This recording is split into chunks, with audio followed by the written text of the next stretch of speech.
Il est 19 h, Adrien s'est connecté sur l'application Deliveroo. Pour cet étudiant, commence alors 4 heures de course dans les rues de Paris, un travail dangereux où il faut aller vite pour honorer les commandes. Tout doit être fait en 10 minutes maximum, quelle que soit la distance. Une rémunération à la course insuffisante pour Adrien. Là, j'ai commencé à 19 h, il est 19 h 33, j'ai pas de course, j'en ai fait qu'une. C'est-à-dire que ça va être une heure où je vais être payé que 5,75 €. En dehors de ça, il y a plus de, les primes pluie ne sont plus versées. Moi, depuis mars, ils ont dû l'appliquer 3-4 fois, c'est tout. Et à chaque fois, c'est pareil, c'est vraiment insultant la prime qu'ils nous donnent. Donc, quand il pleut, tu mets beaucoup plus de temps, c'est beaucoup plus dangereux, donc tu fais attention, tu feras moins de courses, tout simplement. Tous les livreurs sont désormais payés à la tâche, plus de minimum horaire ni de prime de course. Ces derniers mois, Deliveroo a massivement recruté, pourtant le travail lui aussi s'est raréfié. Ils ont continué à recruter des personnes, de plein de petits nouveaux qui lâchent comme ça dans la rue, des gens qui savent pas forcément faire de vélo dans Paris. Et comme c'est un métier quand même assez accidentogène, quoi, on est payé pour aller vite, pas pour respecter le code de la route, quoi. Ce qui fait que les plannings sont surchargés.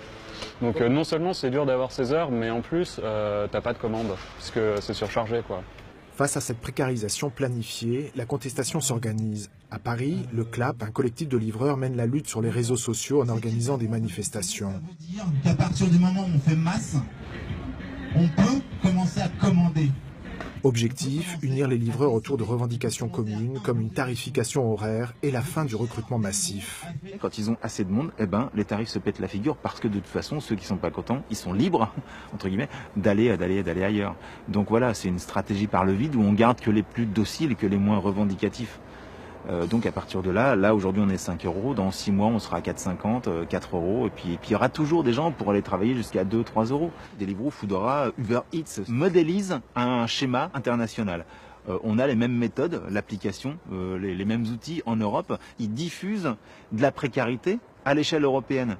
23 h, la soirée se termine pour Adrien qui a rejoint le mouvement de contestation malgré les risques d'être radié de la plateforme. La réponse collective, elle doit se faire sentir le plus tôt possible. Ce qui se passe, c'est qu'il y a un rapport d'exploitation, on fait un travail, ils se tirent beaucoup d'argent, c'est la même chose partout et je pense qu'on a tout intérêt à voir ensemble comment améliorer tous ensemble nos conditions, quoi. Une mobilisation contre l'ubérisation du marché du travail qui n'en est qu'à ses débuts.